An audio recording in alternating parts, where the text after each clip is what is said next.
Welcome everyone. आज हम सीखने वाले हैं बेसिक प्रोपोर्शनलिटी थ्योरम। इसे हम एक एक्टिविटी से सीखेंगे।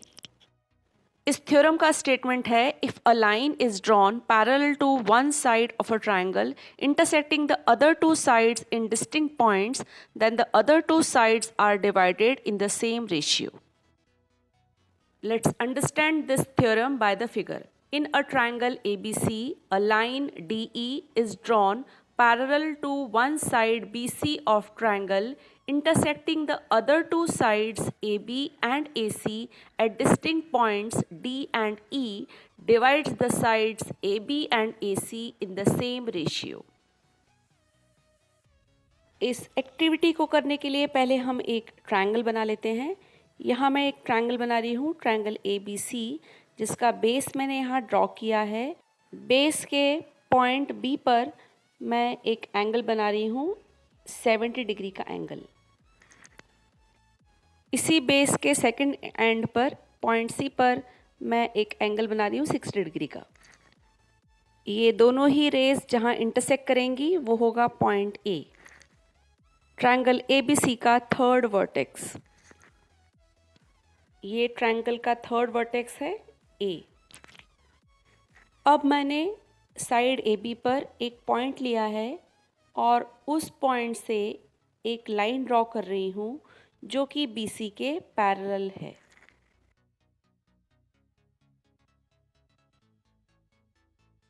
अब मैं एक लाइन ड्रॉ कर रही हूँ और ये लाइन BC लाइन के पैरेलल है। हम ये सिंबल बना रहे हैं, ये शो करता है कि ये लाइन DE और BC आपस में पैरेलल हैं। अब मैं दो ट्रायंगल्स बनाने वाली हूँ जिनका शेप और साइज ट्रायंगल ADE के इक्वल है। यहाँ मैं दो ट्रायंगल्स कट करने वाली हूँ जिसका बेस DE के इक्वल है और इन ट्रायंगल्स के बेस एंगल्स 70 डिग्री और 60 डिग्री हैं। आप चाहें तो इसे कंपास से कंस्ट्रक्ट करके भी बना सकते हैं। इन ट्रायंगल्स का बेस DE के लेंथ के इक्वल है और इस ट्रायंगल के बेस एंगल्स हैं 70 डिग्री एंड 60 डिग्री। अब हम इन्हें कट कर लेंगे। यहाँ हमने BE और DC को ज्वाइन किया है जिससे हमें दो ट्रायंगल्स और मिलेंगे, ट्रायंगल BDE और ट्रायंगल DEC। चलिए इसका प्रूफ स्टार्ट करते हैं। हमें दिया हुआ है ट्रायंगल ABC। हम लिखेंगे गिवन अ ट्रायंगल ABC और हमें गिवन है और हमें दिया हुआ है DE is parallel to BC। हम वो भी लिख लेंगे, DE is parallel to BC। Next step में हम लिखेंगे टू प्रूव। हमें क्या प्रूव करना है? हमें प्रूव करना है AD अपॉन DB। हम लिखेंगे AD upon DB is equal to AE upon EC। फिर हम लिखेंगे कंस्ट्रक्शन। हमने ज्वाइन किया है B और E को और ज्वाइन किया D और C को। हम लिखेंगे कंस्ट्रक्शन। कंस्ट्रक्शन में हमने क्या किया है? हमने ज्वाइन किया D को C से, तो हम लिखेंगे join DC and BE।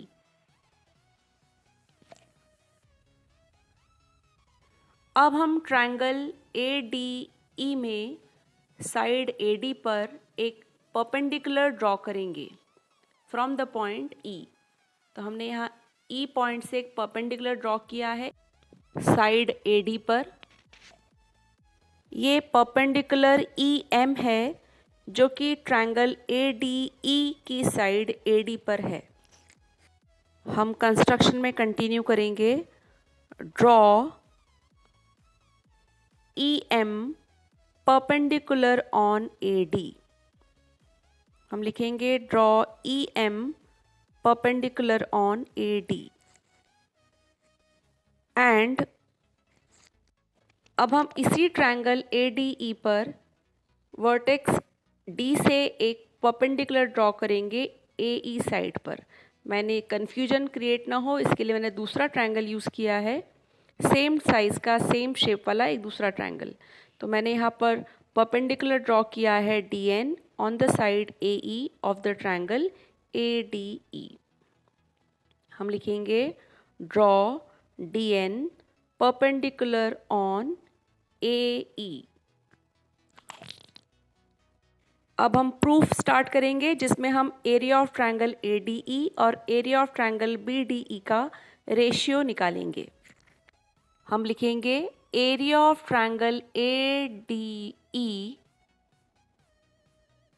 Area of triangle ADE upon area of triangle BDE। Area of triangle का फॉर्मूला होता है हाफ बेस इनटू हाइट। तो हम लिखेंगे half area of triangle ADE का बेस हमने लिया है AD और इस बेस पर जो एल्टीट्यूड है वो है EM। अपॉन में हम लिखेंगे एरिया ऑफ ट्रायंगल BDE। इस ट्रायंगल का बेस है BD, हम लिखेंगे half into base BD into height. ये एक ऑब्ट्यूज ट्रायंगल है तो बेस BD पर इसका एल्टीट्यूड E से EM ही होगा। यहाँ पर हाफ और हाफ कैंसिल हो जाएगा, EM कैंसिल हो जाएगा और इक्वल में आ जाएगा AD अपॉन BD। इसे हम इक्वेशन नंबर 1 कहेंगे।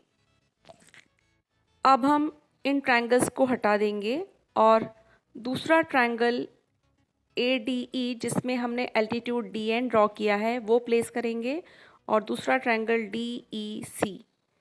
अब हम इन दोनों ट्रायंगल्स का एरिया निकालेंगे। हम लिखेंगे एरिया ऑफ ट्रायंगल ADE, ये ट्रायंगल ले रहे हैं, upon area of triangle DEC, area of triangle DEC is equal to area of triangle का फॉर्मूला है half base into height. Half base है AE और इस बेस पर हाइट है, एल्टीट्यूड है DN, हम लिख लेंगे DN अपॉन ट्रायंगल DEC के लिए बेस है EC, हम लिखेंगे हाफ बेस इज CE या EC इंटू एल्टीट्यूड। क्योंकि ये एक ऑब्ट्यूज ट्रायंगल है तो वर्टेक्स D से अगर एल्टीट्यूड ड्रॉ किया जाएगा तो वो CE को N तक एक्सटेंड करने पर ही मिलेगा और वो DN होगा। यहाँ पर फिर से half half cancel, DN cancel और इक्वल में आ जाएगा AE अपॉन EC। इसे हम इक्वेशन नंबर 2 कहेंगे। इक्वेशन 1 एंड 2 में राइट हैंड साइड इक्वल हो जाएंगे यदि हम लेफ्ट हैंड साइड के डिनोमिनेटर्स को इक्वल प्रूव कर दें। इन दोनों ही ट्रायंगल्स के एरिया सेम हैं। अब हम ट्रायंगल BDE और ट्रायंगल DEC का एरिया निकालने की कोशिश करेंगे। हमने सारे कटआउट्स को वापस अरेंज कर दिया है। यहाँ हम ऑब्जर्व करते हैं कि ट्रायंगल BDE और ट्रायंगल DEC दोनों ही सेम बेस DE पर हैं और सेम पैरेलल लाइंस DE और BC के बीच में हैं। ऐसी कंडीशंस होने पर इस तरह के ट्रायंगल्स का एरिया इक्वल ही होता है। तो अब हम लिख लेंगे कि area of triangle BDE equal होगा एरिया ऑफ ट्रायंगल DEC के। हमने लिख दिया है area of triangle BDE is equal to area of triangle DEC। इसे हम इक्वेशन नंबर 3 कहेंगे। हमने इन दोनों ट्रायंगल्स के एरिया को इक्वल क्यों लिखा है इसके लिए हम रीज़न लिखेंगे। We know that triangles on the same base, यहाँ पर इन दोनों ही ट्रायंगल्स का बेस DE है। तो triangles on the same base and between the same parallel lines are equal in area। इन दोनों ही ट्रायंगल्स के एरिया सेम होंगे क्योंकि ये दोनों ही ट्रायंगल्स सेम बेस DE पर हैं और दोनों ही triangles same parallel lines DE और BC के बीच में हैं। इसीलिए इन दोनों ही ट्रायंगल्स का एरिया सेम होगा। अब जो हमारी इक्वेशंस 1, 2 एंड 3 आई हैं, फ्रॉम 1, 2 एंड 3 हम कंक्लूड करेंगे कि AD upon DB is equal to AE upon EC proved। Here we have images of the activity and proof। Thank you for watching, learning and subscribing my channel। Wish you all the best।